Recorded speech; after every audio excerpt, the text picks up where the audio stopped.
we discuss about the development and development goals of the different peoples, and we also know about how different peoples pursue different goals, and different people's goals conflict with each other. Today we are discussing about how to compare different countries और states, यानी कि हम अलग अलग राज्यों और अलग अलग देशों को इनकम के आधार पर या किस तरह से उनके आइडेंटिफाई कर सकते हैं कि विच कंट्री इज डेवलप्ड और which country is low developed और under developed. How a country is said to be developed और अंडर डेवलप्ड, यानी कि कौन सा देश जो है विकसित है और कौन सा देश जो है कम विकसित है. In our class different students have different ability, so according to their ability we call for different works during any activities. For example, यदि आपको क्रिकेट की टीम चुननी है तो हम कुछ सेलेक्टेड स्टूडेंट्स को चुनते हैं, यानी कि हमें पता है कि इसकी एबिलिटी क्या है. यदि हमें स्टेज प्रोग्राम करना है तो हम उन बच्चों को चुनते हैं जिनको स्टेज की अच्छी नॉलेज होती है. उसी तरह से अलग अलग देशों में अलग अलग तरीके के डिफरेंट गोल्स हो सकते हैं, लेकिन फिर भी जो सभी जगह मान्य जो एकमात्र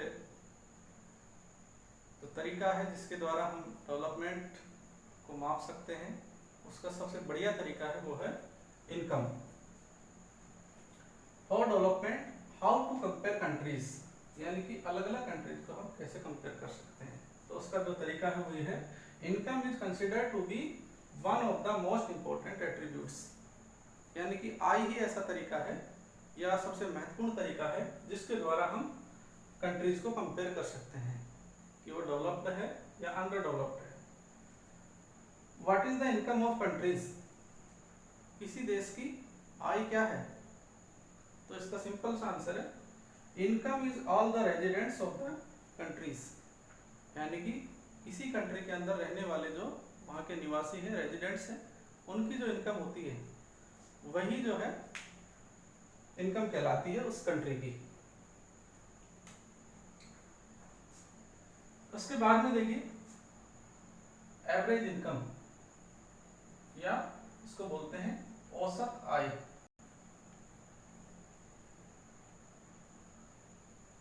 एवरेज इनकम का एक सिंपल सा फॉर्मूला है total income of the country divide by total population of the country. यदि किसी देश की एवरेज इनकम आपको पता करनी है तो सबसे पहले आपको वहां की टोटल इनकम पता करनी है और उसके बाद में आपको उसकी टोटल पॉपुलेशन पता करनी है. टोटल इनकम से टोटल पॉपुलेशन को डिवाइड कर देना है और जो भी डाटा आपके पास आएंगे वो उस कंट्री का क्या कहलाएगा, average income. Average income is also known as per capita income. Average income को जो है पर कैपिटा इनकम या हिंदी में बोलते हैं इसको प्रति व्यक्ति आय.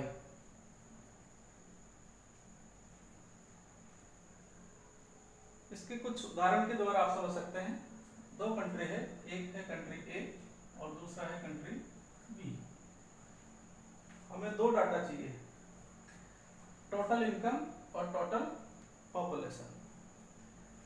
इसमें पॉपुलेशन है मतलब ये मान लीजिए कि इस देश के अंदर कंट्री ए के अंदर 5 लोग रहते हैं और प्रत्येक व्यक्ति की जो इनकम है वो है 200 रुपीज. कंट्री बी की बात करें तो इसमें जो है टोटल पॉपुलेशन है 10 और इनकी जो इनकम है वो है 100 रुपीज और इधर है 5.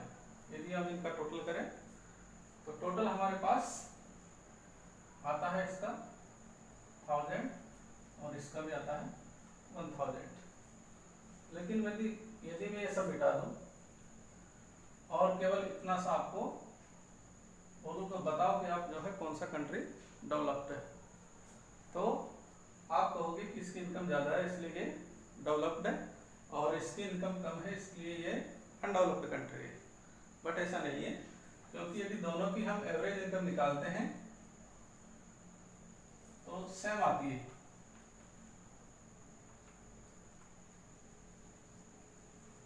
ठीक है, तो ये चीज आपको ध्यान रखनी है और ये फार्मूला इसका याद रखना है।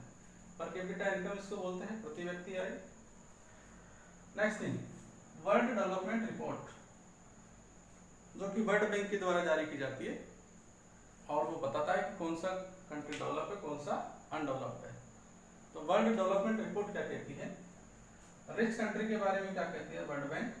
वर्ल्ड बैंक कहती है कि ऐसा कंट्री जिसकी पर कैपिटा इनकम, प्रति व्यक्ति आय $12,736 है, तो वो क्या है, रिच कंट्री की कैटेगरी में आता है।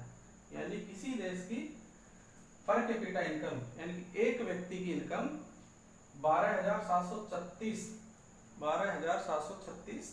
डॉलर है पर एनम, यानी कि पर ईयर की एक व्यक्ति की एक साल की इनकम 12,736 डॉलर है, तो वो कंट्री क्या कहलाएगा, रिच कंट्री कहलाएगा। लो इनकम के बारे में क्या कहता है वर्ल्ड बैंक?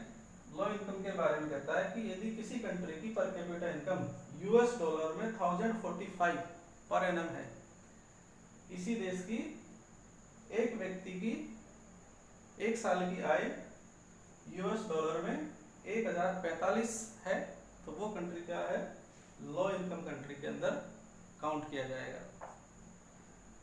बात करें यदि हम इंडिया की, India comes in low middle income. Bharat जो है ना तो रिच में आता है और ना लो इनकम कंट्री में आता है, इंडिया आता है low middle income. Countries with PCI US dollar 1570 dollar per annum, यानी कि भारत में प्रति व्यक्ति जो आय है एक साल की लोगों की वो है 1570 डॉलर। ये जितने भी डाटा है वर्ल्ड बैंक के, ये 2013 के अकॉर्डिंग है, ये आपको याद रखना है। अलग अलग बुक्स में, अलग अलग टेक्स्ट बुक में अलग अलग ईयर के डाटा हो सकते हैं, कहीं पे 2011 का हो सकता है, कहीं पे 2006 का हो सकता है, या और भी किसी ईयर का डाटा बुक में हो सकता है, तो उसको लेकर के आपको कंफ्यूज नहीं होना। ये 2013 के डाटा के अकॉर्डिंग ये सारी चीजें मैंने आपको बताई है। आई होप आपको ये समझ में आया होगा। Average income world development report कौन पब्लिश करता है, वर्ल्ड बैंक, और उसके द्वारा रिच कंट्री की डेफिनेशन दी गई है। इतना डॉलर यदि किसी का पर कैपिटा इनकम है तो रिच है, इतना डॉलर यदि किसी का है तो लो इनकम आएगा, और इंडिया जो है मिडिल इनकम कंट्री में आता है। ये चीज आपको ध्यान रखनी है। उसके बाद में बात करते हैं इनकम एंड अदर गोल्स। आय के अलावा और कौन कौन से लक्ष्य होते हैं? तो सबसे इंपॉर्टेंट गोल्स जो होता है इक्वल ट्रीटमेंट, यानी कि इनकम के अलावा सभी लोग चाहते हैं तो उनके साथ समानता का व्यवहार हो, फ्रीडम स्वतंत्रता मिले, सिक्योरिटी सुरक्षा मिले, respect of others and better environment, अच्छा पर्यावरण जो है उनको मिले। ये इनकम के अलावा अदर गोल्स है, इनको भी जो है एग्जाम में कई बार पूछ लिया जाता है।